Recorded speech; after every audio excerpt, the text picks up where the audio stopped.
Te doy la bienvenida a este episodio con una mirada de la comunicación. En diciembre del año 1770 nació en Bonn, Alemania, Ludwig van Beethoven, uno de los compositores más reconocidos en la historia de la música occidental. Los estudiosos de la historia de la música distinguen en la historia algunas épocas de otras por las características de las composiciones musicales de cada una. Entre ellas, el Renacimiento, el Barroco, el Clasicismo, el Romanticismo. En cada época hubo compositores que se destacaron notablemente. Johann Sebastian Bach y Handel en el Barroco, Mozart, Haydn y Beethoven en el Clasicismo, Schubert, Mendelssohn, Chopin, Schumann, Liszt y otros, incluyendo también a Beethoven, en el Romanticismo. A Beethoven en particular es difícil tipificarlo en una de estas etapas, dado que, al igual que otros, pero de manera muchísimo más destacada, brilló con composiciones tanto en el clasicismo como en el romanticismo, con características que podrían ubicarse en esas corrientes musicales en distintos momentos de su vida. Una de las cosas que más llaman la atención sobre Beethoven es que ha compuesto obras magistrales estando sordo. En realidad, no es que toda su vida fue sordo. Su obra musical se suele clasificar en tres periodos. El primero hasta alrededor de 1800, cuando, cerca de sus 30 años, empieza a manifestar síntomas tempranos de la enfermedad que causaría la degeneración de su capacidad auditiva. Según estudios, se cree que se debió a envenenamiento por plomo y que se mantuvo expuesto al plomo durante un tiempo muy prolongado. En la antigüedad era muy común utilizar plomo en muchas cosas. Incluso fíjate que en Roma se solía endulzar el vino agregando raspaduras de plomo. El segundo periodo se considera hasta 1813, cuando quedó completamente sordo. Y el tercer periodo, desde entonces hasta su muerte, en 1827. La vida de Beethoven presentó una lucha con su enfermedad, que despertó en él una actitud reflejada en el carácter heroico del segundo periodo, como resistiendo a ese destino tan fatídico para un músico como sería perder su audición. Yo me imagino que es similar para una persona que queda ciega en algún punto de su vida. Es muy distinto a quien haya nacido ciego. El primero tuvo oportunidad de conocer muchas cosas y formarse memorias, recuerdos. El segundo no ha tenido tal oportunidad y ha aprendido a interactuar con el contexto por medio de los otros sentidos. Esta interacción que los seres humanos, como también los animales, tenemos con el mundo que nos rodea, se da por un proceso de comunicación sumamente complejo, el lenguaje. Y cabe señalar que el lenguaje es muchísimo más que el hablar y el oír. La comunicación verbal es la que más comúnmente se asocia con el lenguaje, pero se dice muchísimo sin palabras. Lo que transmitimos al hablar, más allá de que lo pongamos en 100, 200, 7 o una sola palabra, son conceptos, ideas, que en muchos casos son bastante concretos. Por ejemplo, un bebé recién nacido comunica a su madre sus necesidades, de manera que solamente la madre llega a entender.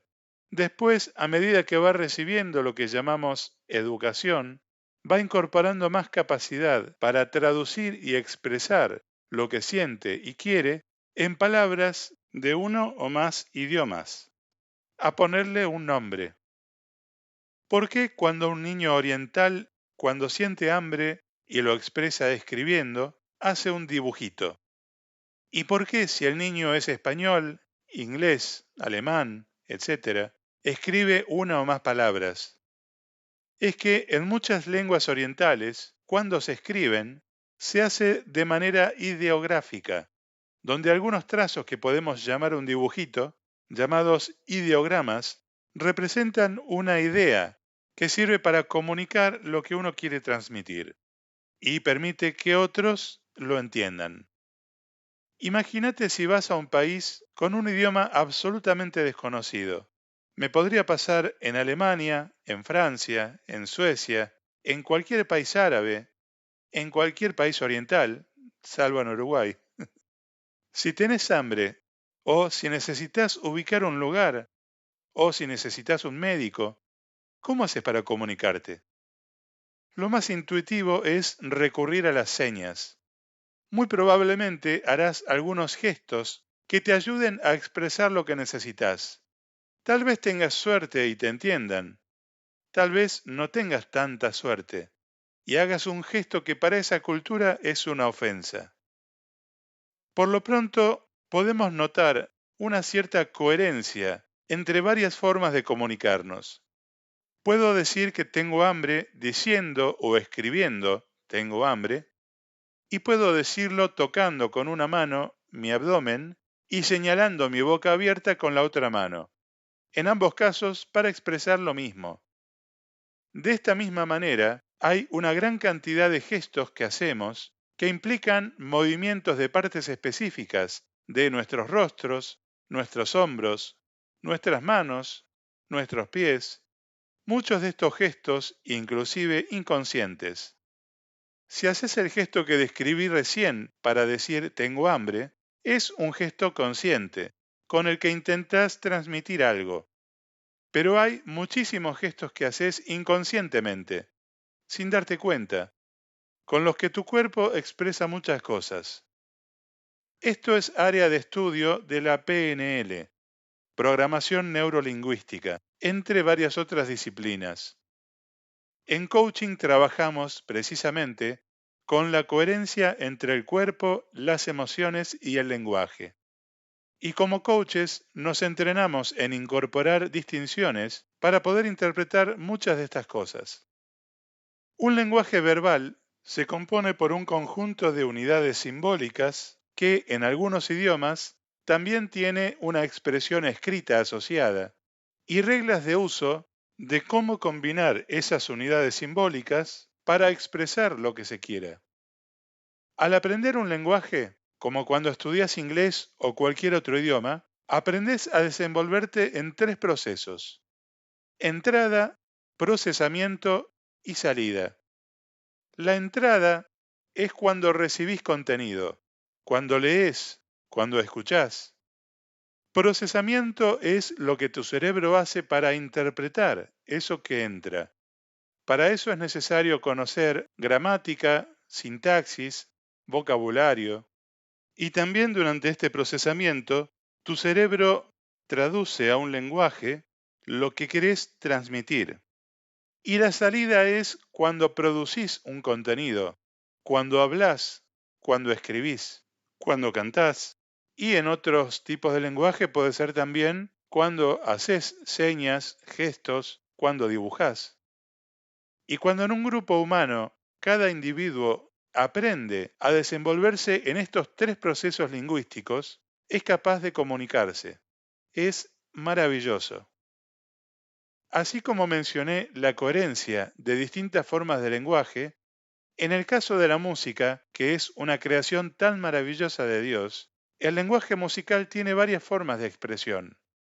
Musicalmente hablando, hay algunos sonidos o combinaciones de sonidos que se oyen hermoso. Hay otras que más bien son ruido. Y si para algunos un punchi punchi es música y para otros es ruido, es porque depende de cómo lo interpreta quien lo recibe. Y componer la música para que interprete una orquesta formada por decenas de instrumentos requiere un conocimiento y una inteligencia musical enormes. Hay un concepto en composición que se llama armonía y trata precisamente de técnicas para lograr que la combinación de ciertos conjuntos de sonidos en distintos momentos de una obra generen ciertos efectos en quien escucha.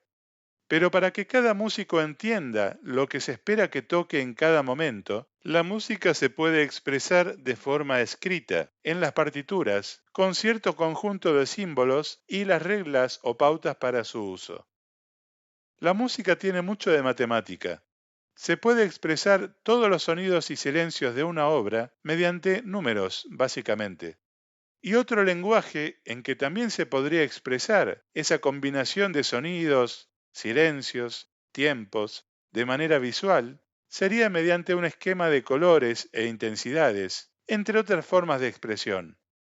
Yo creo que Beethoven tuvo la capacidad, como genio que era, durante ese periodo en que se dio cuenta de que su enfermedad lo llevaría a un punto tarde o temprano en que perdería su audición, de ir desarrollando su propio lenguaje musical, tal vez con colores o alguna otra forma que a él le sirvió, para traducir lo que en su cerebro surgía como un conjunto de sonidos que en ese lenguaje interno suyo se percibía armonioso, en lenguaje musical escrito para que esa combinación de sonidos llegara a ser oída por otros.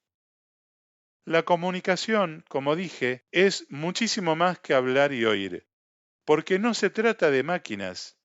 Cada persona tiene todo un mundo interior, muy personal y diferente del de otros. Cuando hablas, vos producís una salida desde tu mundo interior hacia tu exterior, y el otro produce la entrada de lo que recibe, pero de ahí en más está el otro proceso, el procesamiento de lo que recibió, en el que interpreta lo que le decís con su bagaje de experiencias y conocimientos, y con sus creencias y su forma de ver la vida. Y no siempre lo que interpreta es lo mismo que lo que vos expresás. Pasa lo mismo a la inversa. Yo en este momento estoy produciendo sonidos que expresan lo que quiero transmitirte, y vos en tu interior, a medida que me escuchás, lo procesás, lo interpretás a tu manera única y personal. Es muy importante tener esto en claro siempre, cuando interactuamos con los demás, de que siempre puede haber malentendidos. Muchas veces usamos mal las palabras. Muchas veces hay quienes usan demasiadas palabras y el otro se pierde y termina no entendiendo lo que querían transmitirle. Y como están en juego también nuestras emociones, hay palabras que ya nos predisponen mal y hay formas de expresión, volumen y tono que, si recibimos, ya nos cerramos y no estamos dispuestos a interpretar lo que el otro nos dice. Imagínate la diferencia entre cuando alguien te dice las cosas amorosamente y cuando ya empieza insultándote o menospreciándote. Te regalo algunas preguntas para tu reflexión. ¿Sentiste alguna vez que otro al que hablabas no te entendió? ¿Cómo se siente? ¿Qué hiciste para asegurarte de que entendiera lo que vos querías transmitirle? ¿Qué tan importante es que el otro entienda lo que decís? ¿Qué tan consciente sos de que muchas veces podés estar interpretando lo que el otro dice de manera diferente a lo que el otro quiso transmitir? ¿Qué tan consciente sos de los momentos en que estás mejor dispuesto a tener una conversación y los momentos en que no? ¿Qué tan consciente sos de que se puede decir las mismas palabras en formas de volumen y tono diferentes, que pueden causar una interpretación muy diferente por parte del otro? Muchas gracias por tu atención. Alejandro Barrionuevo, coach.